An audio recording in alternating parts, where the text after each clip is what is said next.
Bugis ini kuat konservatif sikit, nak kahwin dengan Bugis saja. Itu dulu. Tapi sekarang dia tidak lagi. Yang menggambarkan bahwa tari Bugis ini nilai perpaduan rakyat serumpun mampu diperkukuh dengan konsisten menerusi kebudayaan, kata Timbalan Menteri Infrastruktur dan Pelabuhan Sarawak Datuk Aidil Lariwo. Menurutnya, biarpun berbeza negara, namun Indonesia dan Malaysia, khususnya Sarawak, sememangnya dekat di bumi Borneo yang sama. Malah, perpindahan ibu kota pentadbiran Indonesia dari Jakarta ke Kalimantan dilihat sebagai aspek penting dalam menguatkan hubungan bilateral yang telah lama terjalin. Walaupun kita berbeza negara, Malaysia dan Indonesia, namun pada hakikatnya kita adalah tinggal di dalam satu tanah yang sama, satu pulau yang sama, yaitu Pulau Borneo. Jadi apatah lagi apabila Indonesia telah mengambil langkah untuk memindahkan kapitalnya daripada Jakarta ke Penajam Pelangkaraya di sebelah Kalimantan Tengah. Jadi sudah tentu ia dapat merapatkan lagi hubungan di antara Malaysia dan Indonesia pada masa yang akan datang. Malah dari segi pembangunan, ia boleh dicetuskan dan dikembangkan terutama dalam soal kebudayaan dan etnik di samping pemerkasaan kerjasama ekonomi. Seperti penganjuran Festival Wisata Budaya Bugis 2023 Sarawak, Kalimantan Barat yang diadakan di Sadong Jaya, katanya ia merupakan landasan penyatuan kaum Bugis dari Indonesia dan Sarawak. Keunikan kaum Bugis terutama di Sadong Jaya dapat dilihat budayanya masih terpelihara dengan rapi termasuk dari segi makanannya, adat resam, tarian serta lain-lain yang mampu menjadi penyumbang kepada produk pelancongan di Sarawak. Apatah lagi dari segi aspek-aspek pembangunan kebudayaan etnik Bugis ini yang kalau kita di Sadong Jaya melibatkan banyak kebudayaan Bugis yang masih terpelihara sehingga ke hari ini, seperti makanan yang begitu unik, walaupun penyediaannya agak rumit, agak lama untuk disediakan, tapi ia satu yang unik dan satu yang tidak ada di tempat-tempat yang lain.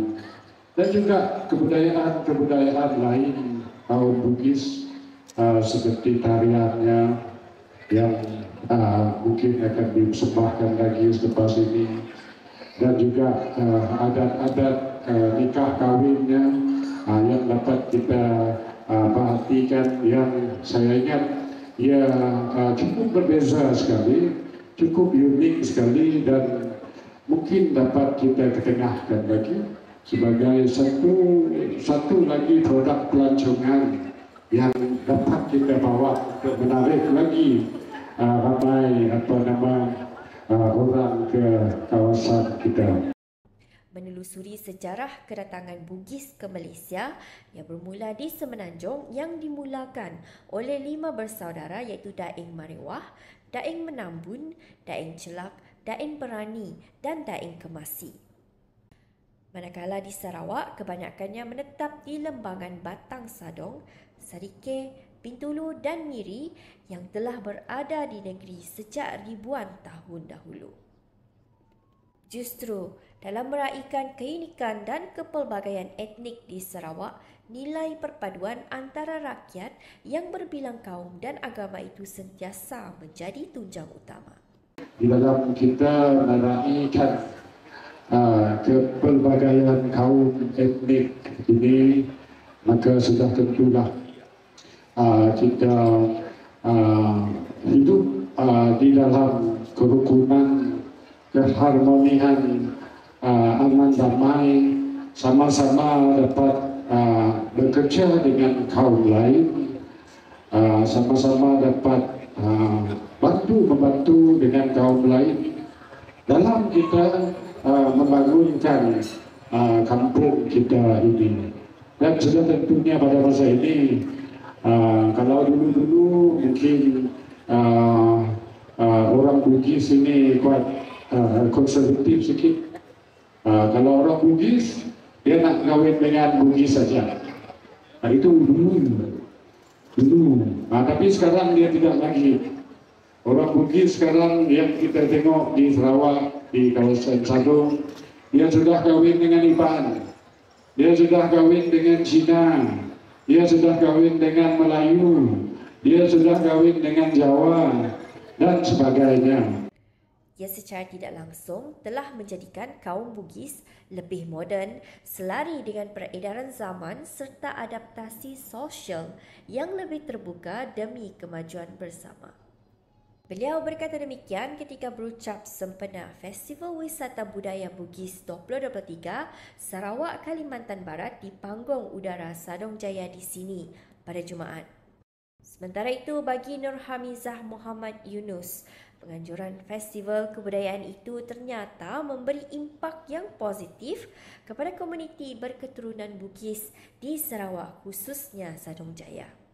Anak jati Kampung Pelandu Ulu, Sadong Jaya itu berkata, menerusi program itu, generasi muda komuniti Bugis dapat mengenali susur galur keluarga selain diperkenalkan adat dan tradisi, selain mengeratkan hubungan saudara Malaysia-Indonesia. First time. Perasaan sangat happy lah, sangat gembira sebab dengan ada program tu, kami orang generasi muda Bugis dapat mengenal pelbagai macam adat istiadat Bugis, makanan-makanan Bugis. Di sampingnya boleh mengeratkanlah dengan saudara-saudara Bugis dari Indonesia. Setakat tu rasanya ada, cuma si kenal. Menurut Pengerusi Pertubuhan Komuniti Warisan dan Kebudayaan Bugis Sadong Jaya, Abdul Syahid Abdul Rahman, festival itu diadakan buat pertama kali di Sarawak. Ia dijayakan dengan kerjasama dua hala antara Persatuan Bugis Sadong Jaya dan Kalimantan Barat, sekaligus menghimpunkan sekitar 500 komuniti Bugis. Itu adalah merupakan acara pertama dan julung kali diadakan di Sadong Jaya, khususnya dan di Sarawak amnya oleh Pertubuhan Komuniti Warisan dan Kebudayaan Bugis Sadong Jaya berkolaborasi dengan Forum Komunikasi Orang Bugis Kalimantan Barat, dan hasil daripada kolaborasi ini kita dapat melaksanakan Festival Budaya Wisata Budaya Bugis pada tahun 2023 ini.